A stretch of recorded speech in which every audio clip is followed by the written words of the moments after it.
স্বাস্থ্য ভবনের সামনে জুনিয়র চিকিৎসকদের আন্দোলন অব্যাহত। মুখ্য সচিবের ইমেইলের পরিপ্রেক্ষিতে সেখানকার চিকিৎসকদের প্রতিক্রিয়া সরাসরি জানাচ্ছেন আমাদের প্রতিনিধি সুপ্রকাশ চক্রবর্তী।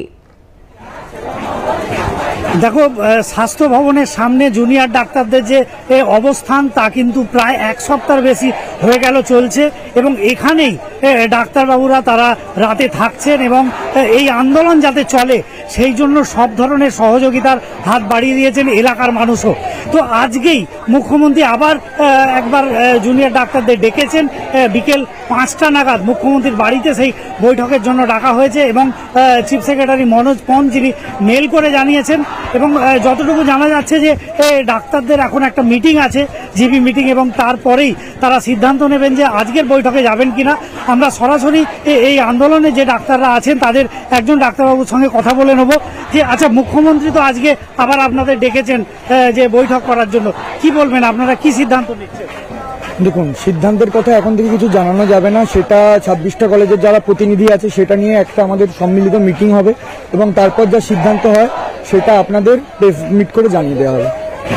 এমনি আপনাদের এই যে আন্দোলন এখানে চলছে, অবস্থান চলছে, এর আগের দিনে তো মুখ্যমন্ত্রী ডেকেছিলেন এবং সেখানে কোনো সলিউশন আসেনি। আপনাদের মূল দাবিগুলো কি কি যদি আরেকবার বলেন? দেখুন, আমাদের 5টা যে মূল দাবি আছে সেটা আপনাদের সবার কাছে দেওয়া আছে এবং প্রশাসনের কাছে ওই দাবিটা স্পষ্ট। আমাদের 5টা দাবি থেকে আমরা কোনো মতেই নড়িনি বা অনার হয়নি। আগের দিন যে কারণে মিটিংটা হয়নি, কারণ আমরা দেখলাম স্বচ্ছতা। এই আন্দোলনটা শুধু ডাক্তারদের আন্দোলন নয়, এই আন্দোলনে যেহেতু জনসাধারণের আন্দোলন এটা, তাই জন্য যাতে কেউ স্বচ্ছতা থেকে বঞ্চিত না হয় এবং স্বচ্ছতার জায়গাটা যাতে কোনোভাবে কম্প্রোমাইজ না হয়, তাই জন্য আমরা চেয়েছিলাম লাইভ স্ট্রিমিং বা ভিডিও রেকর্ডিং, এবং আমরা স্বচ্ছতাটা যাতে বজায় থাকে সেই পূর্ণ ব্যবস্থা যাতে করা হয় সেটার দিকে নজর রাখবো। এই যে লাইভ স্ট্রিমিং, আজকেও কি আপনারা সেই দাবিতে অনড় থাকবেন?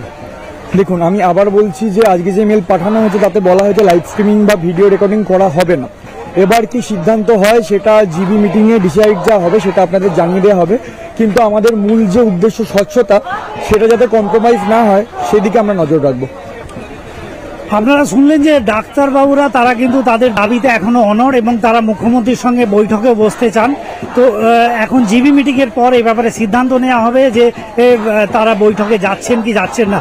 আমাদের ঠিক পিছনেই দেখতে পাচ্ছ যে জুনিয়র ডাক্তারদের কিন্তু আন্দোলন চলছে সকাল থেকেই এবং এখানেই এই জুনিয়র ডাক্তাররা রাতে থাকছেন এবং ভোরবেলা থেকে তারা আবার ওখানে আন্দোলন শুরু করেছেন এবং সকাল থেকে জুনিয়র ডাক্তারদের পাশাপাশি যারা সাধারণ মানুষ বা এলাকার মানুষ তারাও কিন্তু এখানে হাজির হয়েছেন এবং তারা সকাল থেকে স্লোগান দিচ্ছেন উই ওয়ান্ট জাস্টিস এবং কোনোভাবেই তারা তাদের দাবিতে কিন্তু অনড় থাকছে।